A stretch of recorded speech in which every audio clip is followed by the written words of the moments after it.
ഇക്കുറി ബാലറ്റിലൂടെ അധികാരത്തിലെത്താം എന്ന BJP-യുടെ മോഹം നടക്കും എന്ന് തോന്നുന്നില്ല. പക്ഷേ ബാലറ്റിലൂടെ മാത്രമല്ല BJP അധികാരത്തിലെത്തുക എന്നുള്ളത് നമുക്കറിയാവുന്നതാണ്. അങ്ങനെ എന്തെങ്കിലും നടക്കുമോ എന്ന് നമുക്ക് നോക്കിക്കാണാം.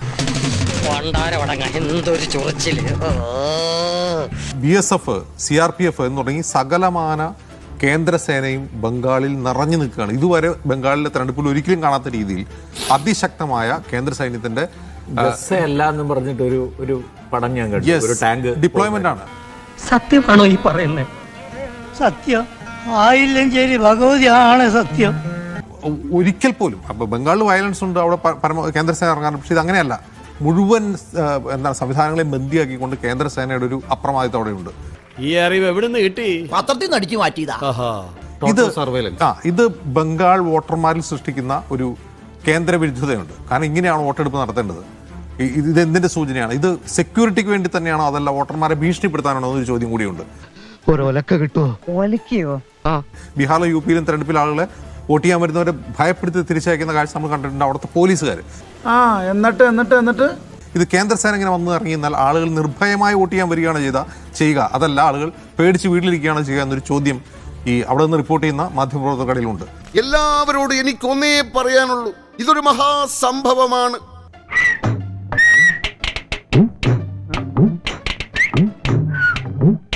Well, as polling continues in West Bengal, incidents of violence are also taking place in the state, with 2 BJP contestants being attacked.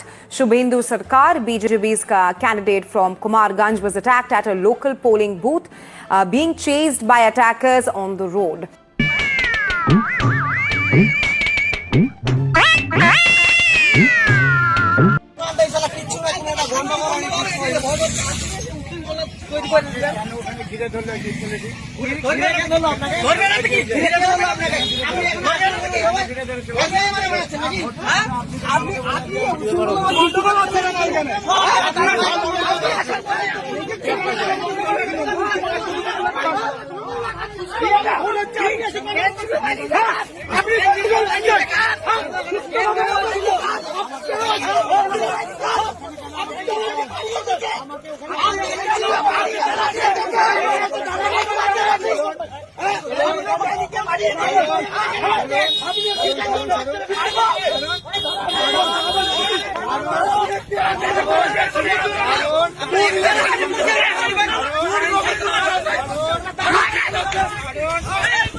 എന്തോ ഞാൻ എന്താ പറഞ്ഞു?